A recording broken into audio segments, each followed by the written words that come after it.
Hello everybody और good evening everybody.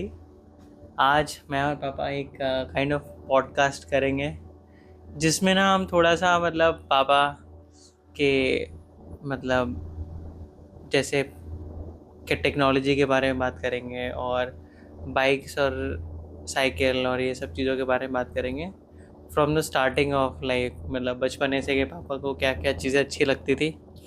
और I think पापा के पास काफ़ी अच्छे अच्छे आंसर्स होंगे जहाँ पे पापा बता सकते हैं कि उनकी लाइफ के एक्सपीरियंस के बारे में, कैसे उनको किस किस टेक्नोलॉजी का शौक़ हुआ और उन्होंने कब कब किस स्टेज पे उन्होंने अपनी वो जो टेक्नोलॉजी लेने की जो इच्छाएं थी उन्होंने पूरी करी। और आई थिंक हम लोग को यहाँ से स्टार्ट करना चाहिए जहाँ पे पापा अपने इस चीज़ के ऊपर प्रकाश डाल सके। और लेट्स स्टार्ट। तो प्रकाश डालने की तुमने बात कही, यहाँ तो टेक्नोलॉजी के मामले में ये टेक्नोलॉजी आप जो प्रकाश पड़ रहा है ये ही एक टेक्नोलॉजी है जिसमें तरह तरह की लाइटें मेरे बेटे के ऊपर आ रही हैं। तो बहरहाल किस बारे में तुमने कहा था? बाइक। कब से आप वो टेक्नोलॉजी या बाइक्स क्या कब से इंटरेस्ट हुआ? लाइक टीवी हो गया या आपके ज़माने में ग्रामोफोन हुआ करते थे, रिकॉर्ड प्लेयर हुआ करते थे? तो देखो, ग्रामोफोन तो जब हम पढ़ते थे फर्स्ट ईयर में 1971 की बात है, तो मेरे मित्र रवि प्रकाश जी थे जो आज इस दुनिया में नहीं है। तो हम लोग के किसी में पढ़ा करते थे और उनके यहाँ रिकॉर्ड प्लेयर था, ग्रामोफोन। उनके पापा को बड़ा शौक़ था। पहले 78 प्ले वाले रिकॉर्ड चलते थे। तो जब स्कूल से हम लोग लौटते थे तो पहले वो मुझे अपने घर ले जाता था, तो उसके यहाँ मैंने ग्रामोफोन देखा था और ये 2-4 गाने भी सुनते थे हम लोग बैठ के। उसके बाद में फिर मेरे मन में आया कि क्यों ना इसको बनाया जाए। तो बनाने का शौक़, कुछ नई चीज़ें बनाने का शौक़ मुझे बचपन से था। जब मैं छोटा 7th-8th में पढ़ता था तब भी था मुझे शौक़। तो जैसे कि लक्स सेल, प्रोजेक्टर में जब पढ़ता था, क्या नाम, 7th में, तभी मैंने प्रोजेक्टर बना लिया था। और आर्क लैंप। पहले क्या होता था कि आज जिस तरह से है कि एलईडी लाइट से प्रोजेक्टर में लाइट दी जाती है, पहले आर्क लैंप जलता था, कार्बन की रोडें जलती थी उसमें जिससे कि वो प्रकाश होता था। तो वो आर्क लैंप मैंने स्वयं अपने घर में बनाया था। और उसके बाद फिर चलते हैं कि बात आई कि कहाँ पे थे, रिकॉर्ड की। तो रिकॉर्ड हो रहा है? हाँ, रिकॉर्ड हो रहा है। तो बहरहाल,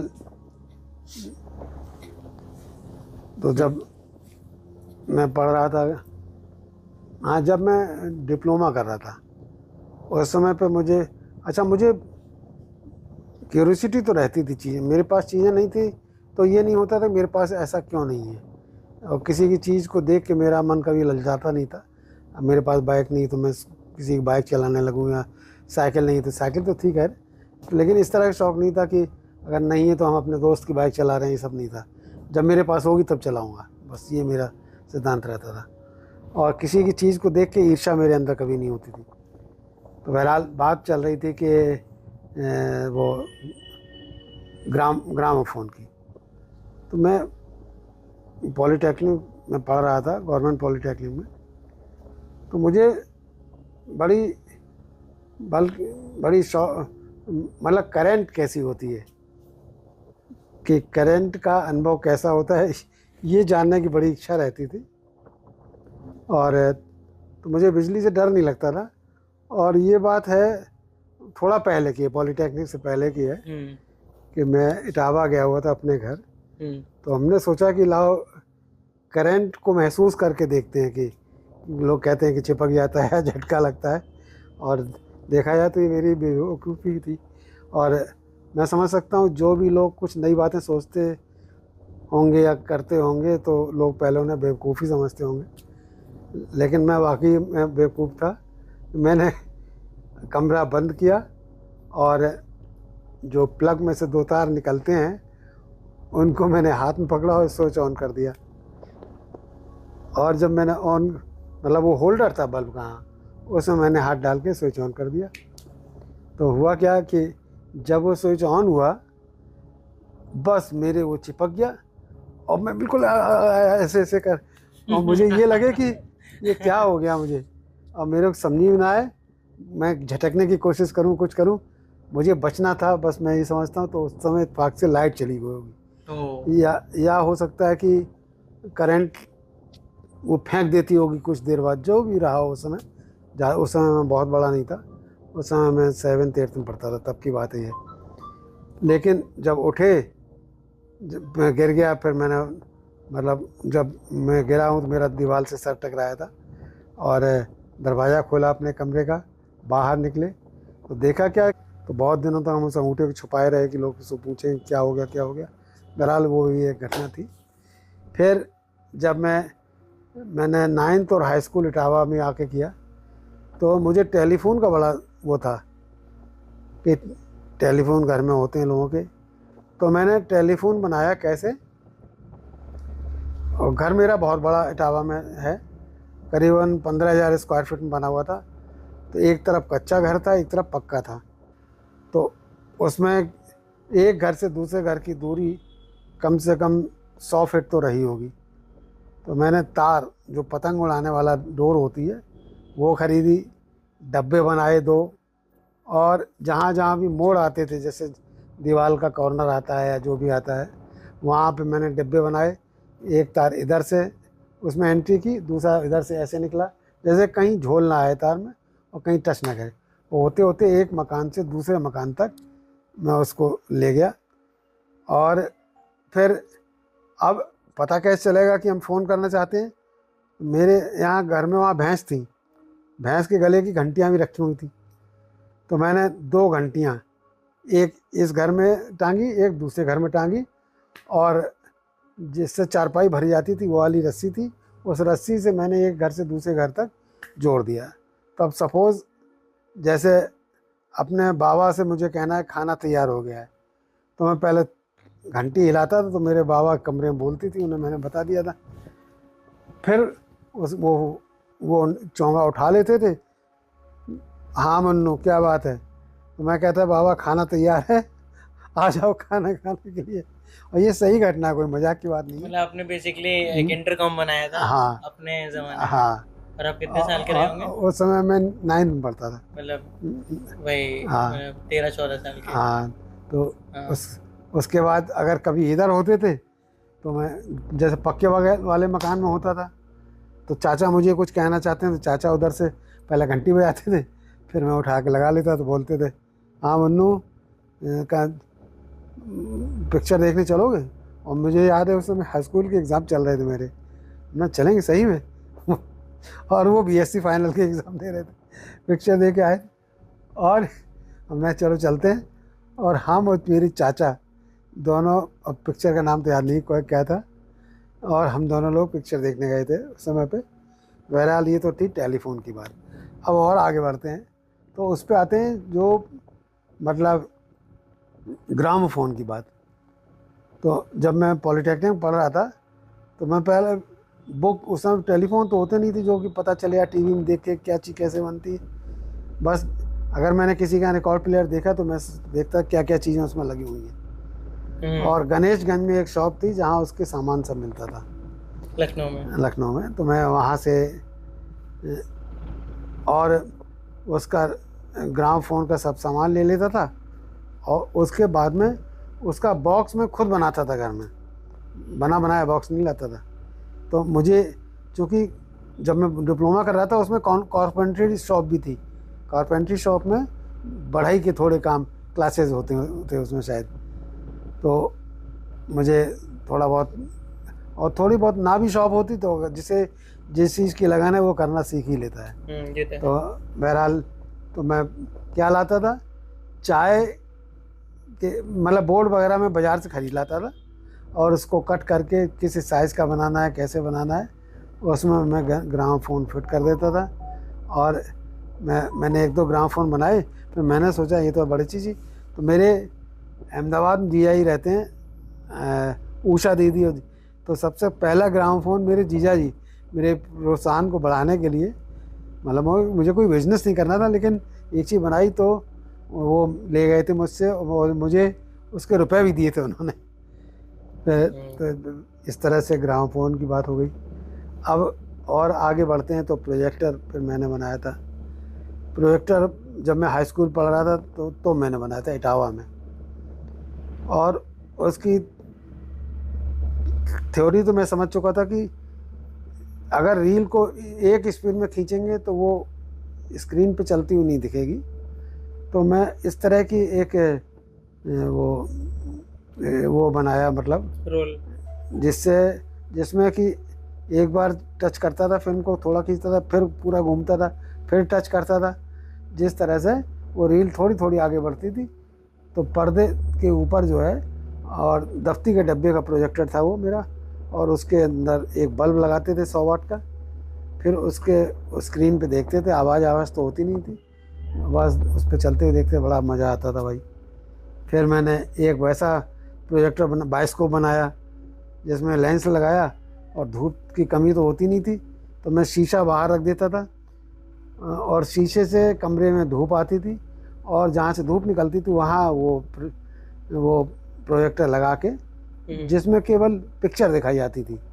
तो मेरे पास पिक्चर होती थी, जैसे जो फ़ोटो मैंने खींचा है, जो वो मतलब फ़ोटोग्राफ़र खींच के देता है, तो उसकी धूप की लाइट फोटो पे पड़ती थी, उससे ट्रांसफ़र होके वो लाइट लेंस पे पड़ती थी, फिर वो दीवार पे दिखती थी। तो इस तरह से मैंने वो प्रोजेक्टर बनाया था। और फिर अच्छा, आप एक बार कोलकाता गए थे बहुत छोटे पे, तो आपने हम वो कैमरा देखा था हमने सबसे पहली बार सन 65 में पिताजी हमें कलकत्ता लेके गए थे। तो पहली बार टीवी मैंने वहाँ पे देखा था। और गोरखपुर में हम लोग रहते तो वहाँ पे मुनिया मौसी थी एक, जो म्यूज़िक बहुत अच्छी टीचर भी थी और बहुत अच्छा गाती भी थी। और मुझे उस समय का याद है कि गोरखपुर में सरस्वती पूजा होती थी जब, तो उनके कॉलेज के तमाम टीचर आते थे और आंगन में बड़ा सा दरी बिछा के सरस्वती जी की फ़ोटो लगा के और क्लासिकल म्यूज़िक वगैरह चलता था। बहुत अच्छा माहौल था उस समय का। तो माता जी बहुत से लोग जानती भी हैं, लताफ़त हुसैन थे, कौन थे, मैं तो बहुत छोटा था, जो आते थे उसमें वहाँ पे उस समय। तो बहरहाल ये तो वहाँ की बात थी। तो वहाँ मैंने पहली बार सन 65 में टीवी देखा था। और टीवी से पे कैसे आते हैं, तो मुनिया मौसी ने कुछ गाया था, सामने कैमरा रखा था, उससे वो ट्रांसफ़र होके वो वीडियो उस टीवी पे चल रहा था, मतलब। तो तब मैंने टीवी देखा था पहली बार। उस जमाने में वही अलग अलग टाइप का हाँ, टेक्नोलॉजी रही हो, और क्या उस समय और बहुत लग रहा होगा कि कैसे हो हाँ, गया एकदम से। और चलता फिरता टीवी मैंने देखा सन 71 में, शायद कि जाने 70 में दिल्ली शादी में गए थे, छोटे बाबा के यहाँ शादी थी, तो वहाँ पे टीवी लगा हुआ था, दूरदर्शन। अच्छा, हाँ, दिल्ली दूरदर्शन। तो वहाँ मैंने टीवी देखा था पहली बार। तो वो कब ऐसा हुआ कि आपको टीवी से कब शौक लगा तो आपको, हाँ, कि घर में ऐसा टीवी होना अच्छा चाहिए? है। तो बहरहाल बहुत टाइम तक तो कोई इस तरह का शौक़ था ही नहीं। शौक़ यही थे कि बनाने का शौक़ था, ये बनाना है, वो ऐसा करना है, बस कुछ देखा तो उसको बनाना, उस तरह से वैसी चीज़ें ले आना खरीद के, फिर उससे बनाते थे कोई भी अलग अलग तरह की चीज़ें। फिर उसके बाद में मुझे एक शौक़ लगा कि मैं तैरना सीखूं। तो जो अवध चौराहा है, वहाँ पहले 2 नहरें हुआ करती थी, और उन 2 नहरों में पानी खूब भरा रहता था और साफ़ पानी रहता था। आज तो एक नहर वो दिखती भी नहीं कहाँ है, और बहुत गंदा है पानी। तो बहरहाल, तो गर्मी की छुट्टियों में हम लोग जहाँ रहते थे पहले किराए पे, तो 6-7 लोग अमौसी हवाई अड्डे तक जाते थे टहलते हुए, उधर से आम तोड़ के लाते थे, खाते थे रास्ते में, और फिर आके नहर में हम लोग नहाते थे। तो एक बार सोचा कि चलो तैर के देखते हैं, तैर पाते हैं कि नहीं। तो एक टायर था कार का, तो टायर था यानी ट्यूब था जो तैरता रहता है पानी में, हाँ ट्यूब था, टायर तो डूब जाएगा। तो पुल के जैसे नदी के जो पुल होता है, पुल पे के एक तरफ से वो टायर ट्यूब फेंकते थे, फिर वो जब पार करते हुए जब इधर से निकलता था जैसे वैसे ही वन भाई भाई उसके ऊपर कूदते थे। तो जब मेरा नंबर आया तो मैंने भी वही किया, और जब नंबर आया तो मेरी टाइमिंग गलत हो गई, तो एक पैर तो मेरा ट्यूब में फंसा और दूसरा पैर मेरा बाहर, और मैं पानी के अंदर उल्टा हो गया सर के बल। अब लोग समझ रहे हैं कि मैं ऐसे कर ही रहा हूँ, और उतने तो उस जो 1-2 मिनट का समय पानी के अंदर बीता होगा, उस समय पे मैं नहीं जाना कि जब अगर आदमी की मौत आ रही हो तो उस समय किस तरह का एहसास होता है। फिर वो किसी तरह फिर वही कहेंगे जैसे बिजली से मैं बचा था, तो मैं इसलिए आपको पानी में जाना पसंद तो नहीं ज़्यादा। तो क्या फिर क्या हुआ कि फिर मैं के लेकिन जब आदमी को ये लगता है तो छटपटाता तो है ही वही और क्या, अपने को बचाने के लिए। तो मेरे मतलब किसी तरह हाथ में वो ट्यूब आ गया फिर से, पैर मैंने निकाला, फिर वो किनारे आए, तो बोले मुन्नू क्या कर रहे, हमने पागल तो नहीं हो, मैं डूब रहा तो तुम लोग जो देख रहे हो तमाशा, मतलब फालतू का। तो बहरहाल खैर वो तो एक बात हो गई। और सबसे पहली बार जो स्कूल साइकिल से मैं जाता था, डिप्लोमा जब मैं कर रहा था, यहाँ से 15-16 किलोमीटर था पॉलीटेक्निक, गवर्नमेंट पॉलीटेक्निक, साइकिल से ही जाते थे और साइकिल से ही आते थे। तो उस समय साइकिल चलाना अच्छा लगता था, और साइकिल से लोग बहुत बहुत दूर हो जाते थे। जैसे आजकल लोग बाइक से जाते हैं लंबी दूरियां, पहले के लोग साइकिल से जाते थे।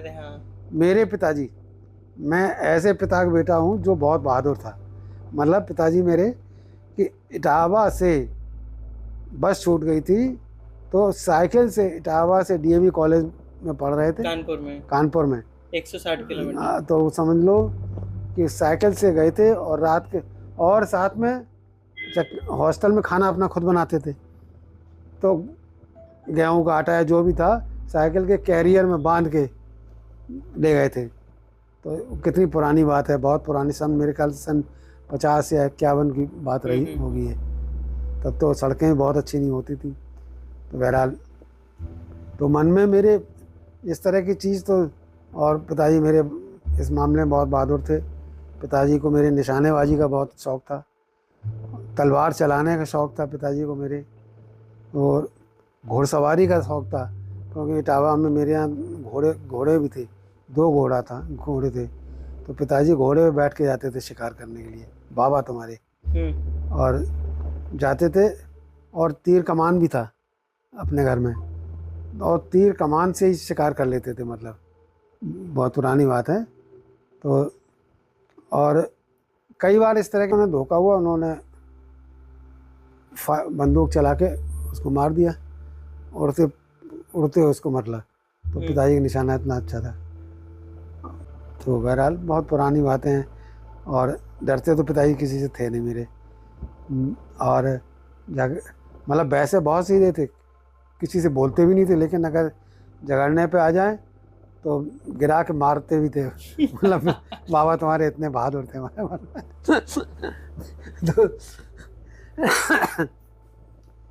तो अब ये बड़ी पुरानी बातें हो गई। और मुझे मारपीट का कोई शौक़ नहीं रहा कभी भी, इस तरह के शौक़ नहीं रहे कि किसी को मार रहे हैं या कुछ कर दें। हाँ, निशानेबाजी का शौक़ थोड़ा मुझे भी था, लेकिन बहुत ज़्यादा दिन नहीं रहा। मुझे ड्राइंग का शौक़ था, मैं ड्राइंग बहुत अच्छी बना लेते थे हम। मतलब कोई भी तस्वीर है उसको देख के वैसी तस्वीर बना लेना, ये मेरी हॉबी थी। और वही दीपिका के अंदर आई, दीपिका भी ड्राइंग बहुत अच्छी बनाती थी। अब बताओ, यहाँ तक तो वो हो गया, अब विषय क्या होगा? आई थिंक काफ़ी अच्छा लगा, आपने काफ़ी अपने बचपन की कहानियाँ बताई, और अच्छा लगता है, मतलब जैसे आप बता रहे हो उस ज़माने में। अब चलते हैं अगले सफ़र पे कि मुझे चूँकि एक तो बाइक का शौक़ मुझे था, मैं इटावा जाता था, मेरे पास कोई बाइक नहीं थी। मेरे मतलब विशाल के मामा के लड़के के पास बाइक थी, वो क्या नाम था, अरे अनुराग पराग के हाँ, पास। तो बाइक पराग ले तारा। तो हमसे कहता था फूफा जी बाइक चलाओ, हमने कहा हम नहीं चलाएंगे, मुझे डर लगता है। हमने कहा हम चला तो लेंगे लेकिन जब तक मेरी अपनी होगी तभी चलाऊंगा, मैं किसी की बाइक नहीं चलाता हूँ, बीमार लग गिरा जाए टूट उड़ जाएगी। तो बहरहाल वो तो मैंने सबसे पहले तो स्कूटर इंडिया की एक आती थी, वो लम्ब्रेटा। लम्ब्रेटा टाइप की, हाँ, वो मैंने खरीदी थी। और जिससे मैं कानपुर गया था एक बार नाव शादी में भी गया था उससे। कानपुर एक डॉक्टर साहब थे, उनकी डेथ हो गई थी, तो उनका पोता जाना उनका लड़का था, तो उसने कहा हमसे कि आप चलोगे तो हम घर वहाँ के आएंगे। तो स्कूटर पे अपने बैठाल के उसको कानपुर ले गए थे और उसी दिन लौट आए थे। फिर और आगे बढ़े, फिर उसको बेच दिया। तो मेरे पास थी एवेंजर बाइक थी, और एवेंजर बाइक थी मेरे पास। और मुझे भी मतलब जैसे पिताजी मेरे साइकिल से मतलब वो भी इत्फाक से देखो बिना बताए कानपुर चले गए थे। कैसे? बस अड्डे आए, बस थी नहीं, तो करते क्या, जाना है ही है, तो साइकिल पे बैठ बैठ के चले गए थे। उसी तरह से इटावा में किसी की चाचा के बहू की डेथ हो गई थी शायद, और ट्रेन का टाइम था नहीं, तो सोचा बस से चले जाएंगे, बस और बाइक जो है खड़ी कर देंगे बस स्टैंड पे। इस तरह से माता जी बोली तो चले जाना भाई, जाना ज़रूरी है। लेकिन मैंने प्लान अपने मन में ही कर लिया था, मैं बस से तो नहीं जाऊंगा, आज मैं बाइक से ही इटावा जाऊंगा बस। और प्लान जब मेरा बन गया, जब प्लान सही तरीके से बन जाए तो हिम्मत भगवान ही देते। और बस बाइक लेके चल पड़े अपने घर से हम। हाँ, थोड़ी थोड़ी जब मैं कानपुर पहुंचा तो मैंने उतर के वहाँ माता जी को फ़ोन किया कि माता जी हम बस से जा रहे हैं, बस में बैठे हुए हैं। बोले कहाँ पहुँचे? तो उस समय झूठ बोल रहे थे, अभी नाव निकल गया, वो निकल गया, क्योंकि बस इतनी जल्दी पहुँच नहीं जाएगी कानपुर वहाँ पे। तो बहरहाल इस तरह से करते करते फिर मैं औरैया पहुँचा। औरैया मैंने चाय पी, जिससे कि ये लगे कि हम अभी रास्ते में हैं। और मेरे घर से इटावा का घर 250 किलोमीटर था, और मैंने वो दूरी, जबकि हमने औरैया में 15 मिनट चाय पीने में बिताए थे, तो भी मैंने ठीक 4 घंटे में वो दूरी 12 बजे करीब यहाँ से चले थे और 4 बजे हम घर पहुँच गए थे। मतलब 60 चौक 240, मतलब 60 का एवरेज मैंने एवेंजर से एवरेज निकाल लिया था मैंने। स्पीड का। तो तेज़ चलाने का तो मुझे शौक बराबर, मैं धीमे चलने में मज़ा नहीं आता। तो और अगर चीज़ अच्छी है तो अच्छी है, तो वो मेरी एवेंजर भी बहुत अच्छी बाइक थी। उसके बाद में अच्छा हाँ, ये ज़रूर है कि बहुत से लोग जैसे एक बाइक खरीदी तो वो दसियों साल वही चलाते रहते हैं। कुछ ऐसा रहा कि सबसे वो मतलब सबसे पहले मैं बताऊँ, ईओ बाइक खरीदी थी, तब कॉलोनी में किसी के पास इलेक्ट्रिक बाइक नहीं थी, ये बात है 2009 की। और किरण थी, तुम्हारी मम्मी थी, हम दोनों लोग गए थे, और उस टाइम पे वो 50,000 की आई थी बाइक 2009 में से, स्कूटर वो। और उसकी टॉप स्पीड 60 थी, तो ये लगता था कि 60 की रफ्तार से चलेगी भाई, और 75 का बताया था कि 75 तक माइलेज देगी। तो जब चलाते थे तो लोग बगल से निकल जाते थे, तो स्कूटर वाले पास में पूछते थे ये अंकल, या ये जो भी बोलते होंगे, तो क्योंकि उसमें कोई आवाज़ तो होती नहीं थी, शुरू में बहुत अच्छी थी। तो दीपिका उस समय एमिटी में पढ़ रही थी, और वो फिर उसी से जाने लगी, तो जाते में तो बहुत अच्छी जाती थी, और लौटते समय जो है उसकी स्पीड 15-20 की रह जाती थी, बस बैटरी डाउन हो जाती थी। तो बहरहाल बहुत ही थकी हुई स्कूटी थी वो, मतलब 4-5 महीने में ही बिल्कुल कंडम स्कूटी थी वो। तो वो केवल 5,000 रुपये की बिकी मेरी। हालांकि जब लाए तो सभी कॉलोनी जो देखता था वो कहता था बहुत अच्छा है, क्योंकि वो एक नई चीज़ थी। तो कुछ नया करने का मन में जज्बा शुरू से रहा, तो वो नई चीज़ आ गई थी। और इसमें हाथ जो है इन चीज़ों को पूरा करने में तुम्हारी मम्मी का रहता था, अगर मैंने कुछ कहा तो कभी मना नहीं करती थी। जैसे हैंडी कैम भी हम खरीदने, अच्छा एक बात थी, जैसे मुझे इलेक्ट्रॉनिक का शौक़ था और मम्मी को क्या सभी लेडीज़ को लड़कियों को कपड़े ख़रीदने का शौक़ होता है। तो जैसे तो जब हम इलेक्ट्रॉनिक शोरूम में जाते थे तो मम्मी बाहर निकल के खड़ी होती थी थोड़ी देर में, और जब मम्मी के साथ साड़ी देखने जाते थे तो मैं बाहर थे, तो कहते हैं बाहर क्यों बैठे हो, अंदर नहीं। तो मैं कहता हम साड़ी में हम क्या देखें, तुम खरीद लो। तो मेरी एक शौक़ को पूरा करने में तुम्हारी मम्मी का बहुत बड़ा योगदान है।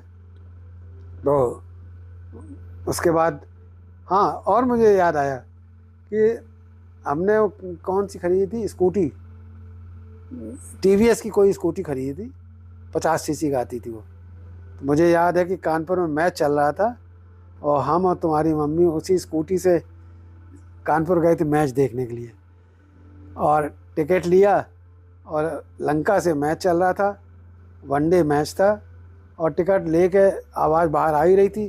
तो आवाज़ आ रही थी कि 70 रन पे इंडिया के 6 विकेट गिर चुके हैं, ये वो सब आवाज़ है। और जब तक टिकट लेते लगाते तब तक 8 विकेट गिर चुके थे। हमने कहा अब अंदर नहीं जाएंगे, अब कहाँ जाएं। तो सीधे स्कूटर ले, उसी स्कूटी से 5 नंबर गुमटी पहुँच गए। जब वहाँ पहुँचे तो इंडिया मैच हार चुकी थी। तो एक वो भी स्कूटी से जाने का मज़ा था। तो बहरहाल जब मैं एवेंजर से गया था तो लौटने में फिर अच्छा वीडियो बनाने का शौक़ था ही, तो एक जगह पनकी के पास जब लौटते में पहुँचे थे तो पनकी के पास हमने थोड़ा वीडियो बनाया था, और फिर लौटते में थोड़ी देर अशोक भाई साहब के पास रुके थे। उसके बाद हम लखनऊ वापस आ गए थे। तो बहरहाल वो एक टाइम था जब मैं बिना बताए इटावा स्कूटी से चला गया था और अपनी बाइक चला गया था, और बहुत दिनों तक मैंने माता जी को ये बात बताई नहीं थी। फिर मेरा ग्रुप बना बाइकर्स का जब मैंने जावा ली। तो मेरे बाइकर ग्रुप में सबसे ज़्यादा उम्र में बड़ा मैं ही हूँ। तो सब लोग मुझे बड़ा वो करते थे, भाई आपको ज़रूर आना है उसमें।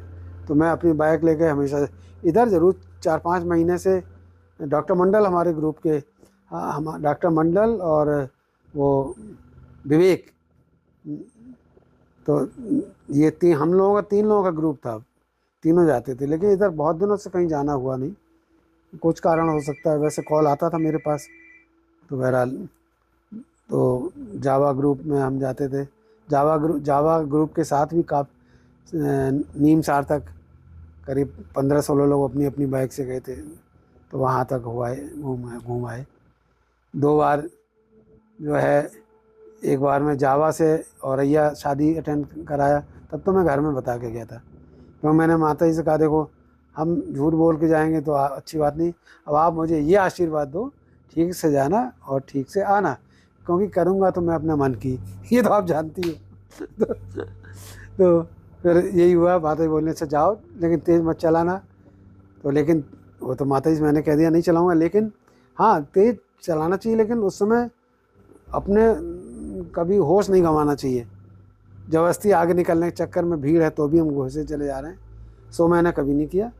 तो मैं पहली बार गया था जावा से। तो मैं औरैया गया था, 180 किलोमीटर था। तो मैं औरैया भी ठीक 3 घंटे में ही, मैंने उस रिकॉर्ड को अपने कायम रखा कि 3 घंटे मुझे 180 किलोमीटर पहुंचना है। फिर मैं अप्रैलिया नहीं इसी से गए थे शायद, यामा एरोक्स से। तो वो भी रिकॉर्ड मेरा कायम रहा कि स्कूटर से भी मैं 3 घंटे में ही औरैया अपने पहुंच गया था। तो लेकिन अब अगला रिकॉर्ड मुझे बनाना है कि जैसे मैं अगर इटावा जाऊं, जैसे 4 घंटे में उससे पहुंचा था, तो मैं 3 तो नहीं लेकिन 3.5 घंटे में पहुंच जाऊं। हालांकि 3.25 घंटे में पहुंच सकता था, तब भी अगर मैं औरैया में 15 मिनट ना रुकता, कानपुर गंगा पुल पे खड़े होकर थोड़ी देर माता जी से बात की 2-4 मिनट वो ना करता, तो 3.5 घंटे में तो अपनी बाइक से भी हम पहुंच सकते हैं कहीं भी। तो बहरहाल ये मेरा बेटा बैठा है बगल में, तो जो मेरे अंदर शौक़ है इसके अंदर भी शौक़ आए भाई। इसकी जो बाइक है वो डोमिनार 400 है, जो 170-75 की रफ्तार तक चल सकती है। और ये मेरा बेटा फरीदाबाद से, उसे मतलब दिल्ली से नहीं, फरीदाबाद से आए थे हम, और अगले ही दिन सुबह की फ़्लाइट थी इसकी बेंगलोर की। बेंगलोर जाने की। तो समझो वहाँ से 3 बजे चला था और 8:45 अपने घर आ गया था, जबकि फरीदाबाद कम से कम 550 किलोमीटर तो होगा पक्का। फरीदाबाद पड़ता है, फिर दिल्ली, फिर यमुना एक्सप्रेस वे। हाँ। हाँ। तो तुम किधर होके आए थे, वृंदावन की तरफ से आए थे या नहीं नहीं, दिल्ली उधर होके? से वाया दिल्ली होके। अच्छा, तो और लंबा पड़ गया लंबा होगा। पड़ा है, 550 तो बहरहाल किलोमीटर। तो 6.25 घंटे में लगभग 550 किलोमीटर, मतलब 100 किलोमीटर की रफ्तार इसने निकाल दी। तो एवरेज तो वो डोमिनार 400 का ही कमाल था, और बेटे के चलाने का भी कमाल था। बहुत से लोगों के पास अच्छी बाइकें हैं लेकिन वो तेज़ नहीं चलाते हैं, उन्हें डर लगता है। तो ये भगवान बस सबको सुरक्षित रखे, जो भी लोग तेज़ चलाते हैं। और इसके साथ ही अब हम यहाँ पे अपनी वाणी को विराम देते हैं कि अभी मेरे दिल में जज्बा है, भले मैं हूँ 70 का, लेकिन दिन तो है मेरा अभी 40 का। हाँ। तो इच्छाएं तो बहुत रहती हैं, कुछ चीज़ों के मामले में तो इच्छाएं रहती हैं। कार चलाऊं तो तेज़ चलाऊं, किसी को निकलने ना दूं। तो कार तो मैं यही करता हूं, और मेरा 2 बार 3 बार चालान हो भी चुका है एक्सप्रेस वे पे। जब हम कार चलाते हैं तो टचवुड कि मेरी कार से आगे कोई कार निकल नहीं सकती है। और 2-3 बार ऐसा होता है कि मुझसे आगे निकलने वाले होते हैं, फिर रेस होती है, वो निकला, फिर मैं कुछ देर बाद मैं उससे आगे निकल गया। तो उस तरह के चला।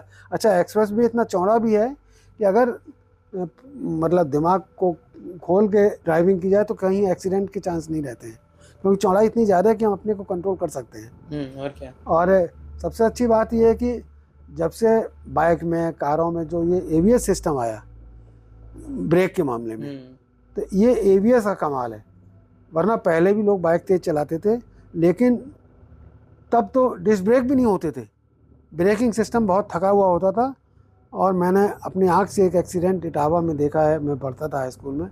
बुलेट चला के लड़का चला आ रहा था और अचानक कोई सामने आ गया, ब्रेक लगाता तब तक वो जाके बुरी तरह भिड़ा और गिर गया वहाँ पे जाके। तो लेकिन आज के युग में मतलब 2-3 बार तो मैंने खुद अपने आप को देखा कि जैसे मैं अपनी ये यामा एरोक्स शहीद पथ पे तेज़ चला रहे हैं 90-100 के बीच में, और कार मुझसे जैसे ज़रा सी आगे निकली तो मैं कार से आगे, उस पर मैं यही करता हूँ, कार से मैं आगे निकल जाता हूँ। एक जगह क्या हुआ, अभी उस दिन गए थे तो मैं जब लौट रहा था तो कार आगे निकली, लेकिन उसके आगे कोई कार हो तो उसे ब्रेक लेना पड़ गया। तो 90 की रफ्तार में भी मेरे एरोक्स से ब्रेक इतने अच्छे थे कि बिल्कुल बिना किसी मतलब डर के नहीं, बिना किसी डर के गाड़ी मेरी वहीं पे पूरे विश्वास के साथ वहाँ पे मेरी स्लो हो गई मतलब। तो ये आजकल की टेक्नोलॉजी, जो टेक्नोलॉजी की बात हो रही थी कि बहुत अच्छी टेक्नोलॉजी आ गई है, और टेक्नोलॉजी बनाने वाला कौन है, वो इंसान ही है। इंसान के दिमाग ने ही ये सब चीज़ें बनाई हैं, जो हम सोचते हैं कि इसमें ABS दिया है ऐसे। अब मोबाइल में देखो कैमरे कितने अच्छे आते हैं, और क्या। मतलब छोटा सा होता है, लेकिन मोबाइल में अब इस तरह अगर शादी ब्याह में लोग अच्छे कैमरा शूट करते हैं, मेरे ख्याल से अगर मोबाइल से ही, मैंने अपने दोनों बेटियों की शादी में वीडियो, क्योंकि फ़ोटोग्राफ़र तो साल बाद 10 महीने बाद वीडियो मिले हैं मुझे बन के, लेकिन हमने जो बनाए तो उनकी क्वालिटी से, हाँ बराबर तो नहीं कर सकते, लेकिन अगर उनके 20 हैं तो मेरे इस मोबाइल से 18 क्वालिटी के बनते हैं। तो ये टेक्नोलॉजी की बात है, या जिन लोगों ने मोबाइल के कैमरे को बनाने में दिमाग लगाया। तो इंसान, सबसे बड़ा दिमाग तो इंसान का है जो इन सब चीज़ों को बनाता है, और आगे चलते हैं लोग उसे लेके। बेटे के साथ बैठ के बहुत सारी बातें होती जा रही हैं, और जब बात होने लगती है तो विचार अपने आप मन में आते जाते हैं भाई, कि अब आगे क्या बोलना है, अब क्या बोलना है। तो वैसे तो स्क्रिप्ट लोग तैयार करते हैं बोलने के लिए, लेकिन मुझे स्क्रिप्ट तैयार नहीं कर पाते हम वैसे। जहाँ जब कहा जाता है तो विचार अपने आप, गॉड जो भगवान जो हैं अपने आप विचार मन में देते चले जाते हैं और मैं बोलता चला जाता हूँ। तो अब यहाँ बात आती है टीवी की। तो वैसे तो मेरा सबसे पहला टीवी जो ब्लैक एंड वाइट आया था सन 1982। अब वो भी कब लिया था, 1982 में। तो और उस समय कौन से मैच आने को थे, वर्ल्ड कप था, वर्ल्ड कप कोई भी चीज़ थी बहरहाल, 84 वर्ल्ड कप था। हाँ, तो वो टीवी आया था। और डायनोरा का टीवी था वो, यानी सेलोरा था। और फिर उसके बाद ही फिर वीपीएल का टीवी लिया, कलर टीवी। उस वीपीएल के कलर टीवी ने खूब पैसे खाए मेरे, अक्सर बिगड़ जाता था, मतलब फिर हार गए थे, फिर उसको हटा दिया था। फिर वो टीवी होता था 20 या 21 इंच का होता था। तो एक बार मैं दुकान में गया तो देखा कि सैमसंग का 29 इंच का टीवी, यानी 30 इंच तक, यार नहीं, 28 या 30 इंच का टीवी देखा। तो जब केवल 20 इंच के टीवी घर में होते तो 29 इंच टीवी काफ़ी बड़ा लगता है, और क्या। उसकी आवाज़ बड़ी अच्छी लग रही थी। तो टीवी लेने की मेरी इच्छा तो थी, लेकिन हमने कहा कि अभी लेंगे तो डांट अलग पड़ेगी। तो मैं सडाना के यहाँ में देख के आया था शायद। तो मैं गया देखने, और पुराना टीवी उसको कहा था मैंने कि वो उसको कुछ पैसे लग जाएंगे, तो जाने उसने 1000-2000 रुपये जो भी लगाए होंगे, जो उस समय की बात है, पता नहीं, हमें याद नहीं है उस समय। तो बहरहाल तो टीवी लेने का मूड तो बन गया, लेकिन अब उसके लिए भूमिका क्या बनाए भाई, कि एक टीवी घर में रखा हुआ है, कलर टीवी। तो हमने माता जी से कहा कि पता नहीं क्या, माता जी से, मम्मी से? मम्मी से, हाँ।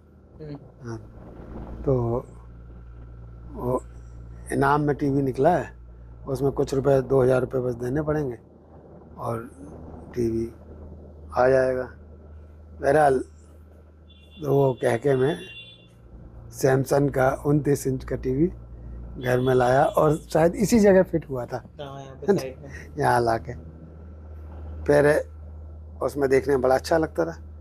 जब टीवी आ गया तो जब एक चीज़ आती है तो उसके साथ एक नई मन में विचार आता है कि जो हम मूवी उस पर देखते हैं, अगर उनकी साउंड अच्छी हो, हालांकि सैमसंग की उसकी साउंड ठीक थी, तो उस टीवी को फिर मैंने, जहाँ ये आप देख रहे हैं बड़ा टीवी लगा है, इस जगह पे वो टीवी रखा मैंने। और मैंने फिर 5.1 इफेक्ट का एक म्यूजिक सिस्टम, पर्स का एक, हाँ, पर्स का नाकेस खरीद के लाए थे, और वो मैंने उसमें जोड़ा टीवी में। और ये बात है 2005 की। 2005 के आसपास की बात है। और उस स्पीकर, उसमें तार आर जोड़ के चारों तरफ उसके स्पीकर लगाए, और मतलब अच्छा, मेरे विशाल को भी छोटे से ही जिज्ञासा प्रवृत्त रही, तो इस तरह की चीज़ें करने में उसे इंटरेस्ट आता था। तो बहरहाल तो कोई मूवी वगैरह देखते तो उसमें करके देखा करते थे। उसके बाद और ज़माना बीता। फिर एक बार ऐसे ही गए, तुम गए थे मेरे संग? कौन गया था? मम्मी गई? नहीं, मम्मी थी नहीं उस समय, प्रिया गई थी। पहले तुम गए शायद। नहीं, पहले आपने तो कहीं और देखा था ना, कौन सी नुमाइश में, कहाँ देखा था हमने पहली बार फ्लैट स्क्रीन टीवी? हाँ, इटावा नुमाइश में गए थे मम्मी के संग, तो वहाँ देखा था। लेकिन तब 32 इंच के टीवी 80-80 हज़ार के आते थे। तो कभी सोचा ही नहीं हमने, कहा कि हम फिर ये नहीं सोचते थे हम लेंगे, लेने के भाव बाद में आते थे।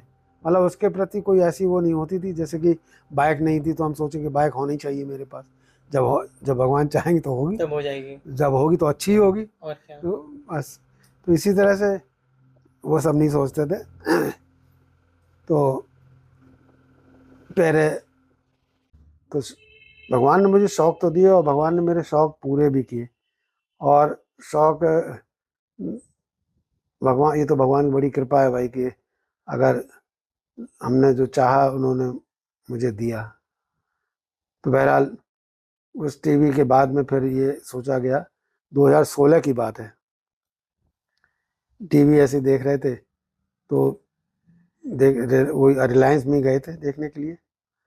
तो उस समय 65 इंच का टीवी पहली बार देखा, बड़ा टीवी 65 इंच का, 2016 की बात है शायद। तो उस समय कैसे, तब वो 65 इंच टीवी मेरे पास आया। और देखो, हर चीज़ की एक बात होती है, जैसे और पहले थोड़ा सा जाते हैं तो घर में किसी के एसी नहीं होता था, कूलर नहीं होते थे, पंखे होते थे, टेबल फैन। तो जब इस मकान में सबसे पहले मेरे यहाँ कूलर आया था, कूलर लगा। फिर जब पहला एसी जब आया था, वीडियोकॉन का एसी मैंने लिया था और एक कमरे में लगा हुआ था। तो ये होता सब लोग वहीं अपने लेट गए भाई।